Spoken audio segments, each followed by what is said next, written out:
Assalamualaikum warahmatullahi wabarakatuh. Perkenalkan, nama saya Erin Elsabina.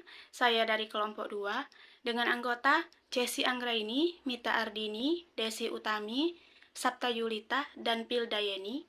Di sini kami akan memaparkan materi bab 5 yang berjudul Perencanaan Pembangunan Ekonomi. Sejarah perkembangan perencanaan. Perkembangan perhatian terhadap perencanaan pembangunan meningkat pesat, disebabkan oleh 3 faktor utama, yaitu: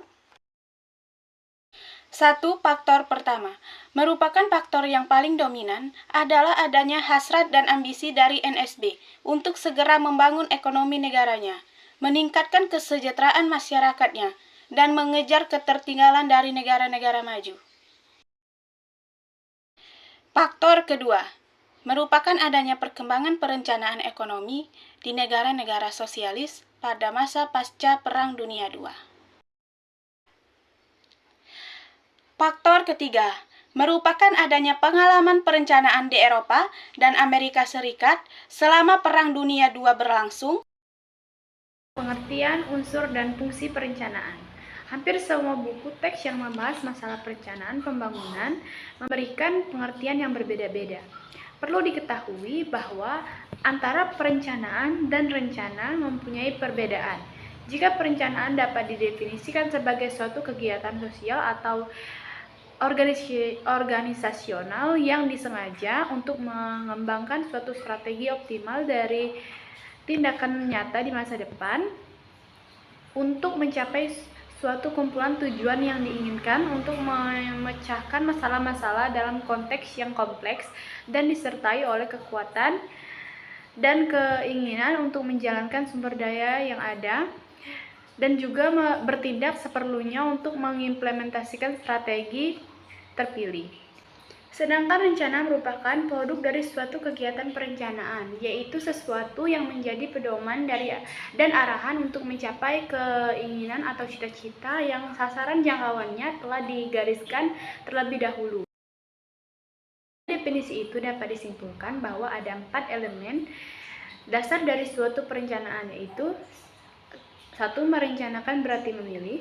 2. Perencanaan merupakan alat pengalokasian sumber daya.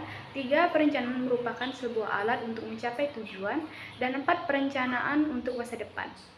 Perencanaan pembangunan juga harus mengandung beberapa unsur pokok, yaitu: 1. Adanya kebijakan atau strategi dasar dalam perencanaan pembangunan. 2. Adanya kerangka perencanaan di tataran makro. 3. Adanya perkiraan mengenai sumber-sumber pembangunan, khususnya sumber-sumber pembiayaan pembangunan. 4. Adanya uraian mengenai kerangka kebijakan yang konsisten. 5. Perencanaan pembangunan adalah program investasi yang dilaksanakan secara sektoral. 6. Perencanaan pembangunan adalah administrasi pembangunan yang mendukung usaha perencanaan dan pelaksanaan pembangunan tersebut. Fungsi perencanaan. 1. Perencanaan akan menciptakan suatu mekanisme pengarahan kegiatan dan pedoman bagi pelaksanaan kegiatan-kegiatan yang diarahkan untuk mencapai tujuan pembangunan. 2. Perencanaan memungkinkan kita untuk melaksanakan perkiraan tentang potensi, prospek, pertumbuhan, hambatan, serta risiko yang mungkin akan dihadapi di masa yang akan datang. 3. Perencanaan memberikan suatu peluang untuk dapat melaksanakan pilihan yang terbaik. 4. Perencanaan menuntut kita untuk dapat melakukan penyusunan skala prioritas berdasarkan arti pentingnya tujuan. 5. Perencanaan dapat pula dipandang sebagai arti untuk mengukur atau standar yang digunakan untuk mengadakan pengawasan maupun evaluasi. Perlunya perencanaan di negara yang sedang berkembang. Alasan perlunya perencanaan di negara yang sedang berkembang ialah untuk memperbaiki dan memperkuat mekanisme di pasar. Dan yang kedua, untuk menghapus ketidaksempurnaan dalam pasar agar mobilitas dan pemanfaatan sumber-sumber dapat dengan efisiensi. Dan yang terakhir ialah untuk mengurangi pengangguran karena langkanya modal dan melimpahnya tenaga kerja. Sebuah perencanaan dalam aktivitas ekonomi sangat diperlukan, terutama bagi negara yang sedang berkembang. Oleh karena itu, tekanan ekonomi perencanaan lebih bersifat pada pembahasan analisa ekonomi makro untuk perumusan kebijakan ekonomi dalam rangka mencapai pertumbuhan ekonomi. Untuk meningkatkan pertumbuhan, kita perlu meningkatkan laju pembentukan modal dengan cara meningkatkan tingkat pendapatan, tabungan, dan investasi. Ada dua metode untuk memotong lingkaran kemiskinan, yaitu yang pertama adalah melakukan pembangunan yang terencana dengan mencari modal dari luar negeri yang disebut industrialisasi yang diproteksi. Dan yang kedua adalah menghimpun tabungan wajib yang disebut industrialisasi kemampuan mandiri. 4. Sifat dan peranan perencanaan ekonomi. Perencanaan pembangunan adalah suatu usaha yang sistematis dari berbagai pelaku atau aktor, baik pemerintah atau publik, swasta maupun kelompok masyarakat lainnya, pada tingkatan yang berbeda untuk menciptakan suatu pola saling ketergantungan dan keterkaitan antara satu aspek dengan aspek-aspek yang lainnya. Contoh, aspek fisik, sosial, ekonomi, dan aspek-aspek lainnya. Sedangkan rencana ekonomi dapat didefinisikan sebagai serangkaian sasaran atau target ekonomi secara kuantitatif dan harus dicapai dalam jangka waktu tertentu. Rencana ekonomi dapat bersifat komprehensif atau menyeluruh dan bersifat persai atau sebagian. Syarat-syarat keberhasilan suatu perencanaan. Menurut Jingan 1983, ada beberapa syarat atau kondisi yang diperlukan untuk keberhasilan suatu perencanaan, yaitu 1. Badan perencanaan, 2. Data statistik, 3. Tujuan, 4. Penetapan sarana dan prioritas, kemudian 5. Mobilitas sumber daya, dan ke-6. Keseimbangan dalam perencanaan.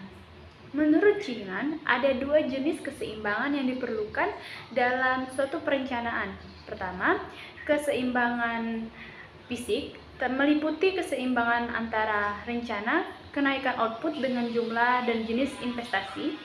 Kedua, keseimbangan moneter atau keuangan yang meliputi keseimbangan antara pendekatan masyarakat dan jumlah barang yang tersedia untuk konsumsi, antara dana yang digunakan untuk investasi swasta dan jumlah barang investasi yang tersedia untuk investor swasta,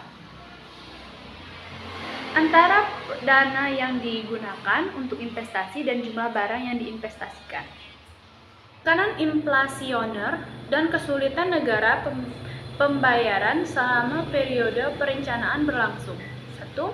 Sistem administrasi yang efisien. 2. Kebijakan pembangunan yang tepat. 3. Administrasi yang ekonomis. 4. Fondasi pendidikan. 5. Teori konsumsi. Dan 6. Dukungan masyarakat. Proses perencanaan ekonomi merupakan suatu proses yang berkesinambungan yang tidak memiliki akhir dan awal yang pasti.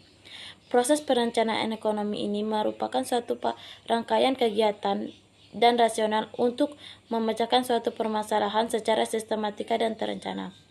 Proses perencanaan pembangunan ekonomi terbagi menjadi 4 tahap. Tahap pertama yaitu para pemimpin politik harus menetapkan prioritas tujuan untuk mengarah pada perencanaan jika terjadinya suatu konflik.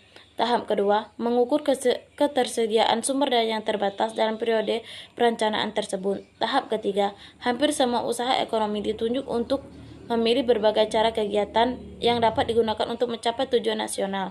Tahap keempat, perencanaan merupakan sebuah proses pemilihan kegiatan-kegiatan yang layak dilakukan dan penting agar dapat mencapai suatu tujuan. Perencanaan dan sistem ekonomi. Perencanaan dalam perekonomian kapitalis seperti dijelaskan sebelumnya, perencanaan memainkan peranan yang sangat penting dalam proses ekonomi, bahkan di negara kapitalis sekalipun, meskipun secara tidak langsung. Dibuktikan oleh adanya sistem perencanaan yang matang di negara-negara yang perekonomiannya didominasi oleh sektor swasta seperti Amerika Serikat, Inggris, dan Jepang. Dan juga ada 3 tahap, yaitu tahap pertama adalah mengukur ketersediaan sumber daya yang terbatas selama periode perencanaan. Tahap kedua adalah hampir semua usaha ekonomi ditunjukkan untuk memilih berbagai cara atau kegiatan dan alat yang digunakan untuk mencapai tujuan nasional. Dan yang terakhir, tahap ketiga merupakan perencanaan sebuah proses pemilihan kegiatan-kegiatan yang layak dilakukan atau mencapai tujuan nasional tanpa adanya kendala sumber daya dan organisasional. Perencanaan pembangunan di Indonesia. Tentang sistem perencanaan pembangunan di Indonesia adalah satu kesatuan. Tata cara perencanaan pembangunan di Indonesia untuk menghasilkan rencana-rencana pembangunan dalam jangka panjang, menengah, dan tatanan yang akan dilaksanakan oleh penyelenggaraan negara, masyarakat, pusat maupun daerah. Perencanaan pembangunan di Indonesia pada masa Orde Baru dan Orde Lama. Orde Lama. Strategi ini didasarkan pendekatan perencanaan pembangunan yang lebih menekankan pada usaha pembangunan politik. Ini sesuai dengan situasi saat ini, yaitu pada masa perdagangan klasik untuk mempertahankan kemerdekaan nasional sehingga tidak memungkinkan pelaksanaannya secara baik. Pada masa Orde Baru, sejak Maret tahun 1966, pemerintah mengarahkan peningkatan kesejahteraan masyarakat melalui pembangunan ekonomi dan sosial. Pemerintah meningkatkan ideologi komunikasi dan menjalin hubungan dengan negara barat dan menjadi anggota PBB, IMF, dan Bank Dunia.